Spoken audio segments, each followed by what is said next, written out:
ሰሉ አለ ነቢ። ይሄን መልእክቴን በደንብ ስሙት። ከዛ በኋላ ደግሞ ለሚመለከታቸው አድርሱ። የኡምራ ፓኬጅ መዘጋጀቱ አልሐምዱሊላህ ለብዙ ሰዎች አይን መክፈቻ ሆኗል። ብዙ ሰዎች የተሟላ በኡስታዞች የተደገፈ እና ምንም ሸክ የሌለው ኡምራ ለማድረግ ሰበብ ሆኗቸዋል። በርካታ ሰዎች ኡምራ ለማድረግ መነቃቃት ሆኗቸዋል። ነገር ግን ይሄ ኸይር ነገር እንዳለ ሁላ ደግሞ አንዳንድ ሰዎች ደግሞ ቢድዓን ማራመጃ አድርገውታል። ከጅዳ ወይም ደግሞ ከሀገር ሊሆን ይችላል ወደ መዲና ሲመጡ ድቤ ምንድነው መንዙማ እያሉ ነሺዳ እያሉ የማይረባ የሆነ ነገር የማይጠቅም የሆነ ነገር እያሉ የሚመጡ ሰዎች አሉ። ይሄ የሚያሳየው መልእክቱ ምን ችግር አለው ለምትሉ ሰዎች መልስ ነው የምሰጣችሁ። ምክንያቱም ዛሬ መንዙማና ነሺዳ ብላችሁ ጀምራችኋል። ነገ ድቤ ይዛችሁ መምጣታችሁ የማይቀር ነገር ነው። ከዛ በኋላ ደግሞ በየመስጊዱ ላይ እንደምትጨፍሩት መጨፈር ደግሞ መፈለጋችሁ የማይቀር ነገር ነው።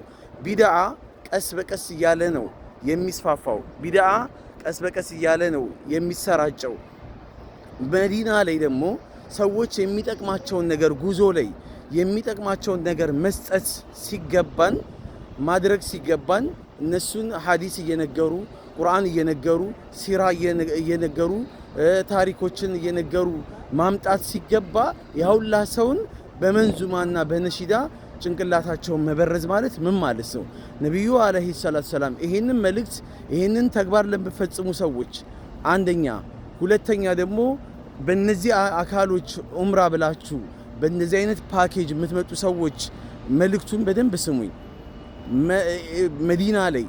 መዲና ላይ ቢድዓ የሚሰራ የሆነ ሰው ወይንም ቢድዓ የሚሰራን ሰው ያስጠጋ የሆነ ሰው ፈዐለይሂ ለዕነቱላህ በሱ ላይ የአላህ እርግማን ይውረድበት። እንደዚሁም ደግሞ ወልመላኢካ የመላኢኮችም እርግማን ይውረድበት። ወናስ አጅመዒን የሰው ልጆች በአጠቃላይ እርግማን ይውረድበት ብለው የአላህ መልእክተኛ ተናግረዋል። ይሄን እርግማን አትፈሩም? ይሄን እርግማን አትፈሩም?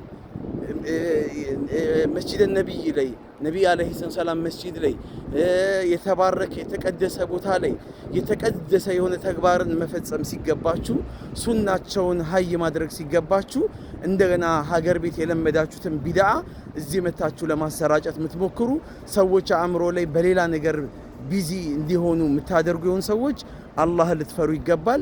ሰዎችም ደግሞ ማህበረሰባችንም ደግሞ አንድ ፓኬጅ ከመመዝገባችሁ በፊት ቤተሰብን ከማስመዝገባችሁ በፊት ምንድነው ጀርባቸውን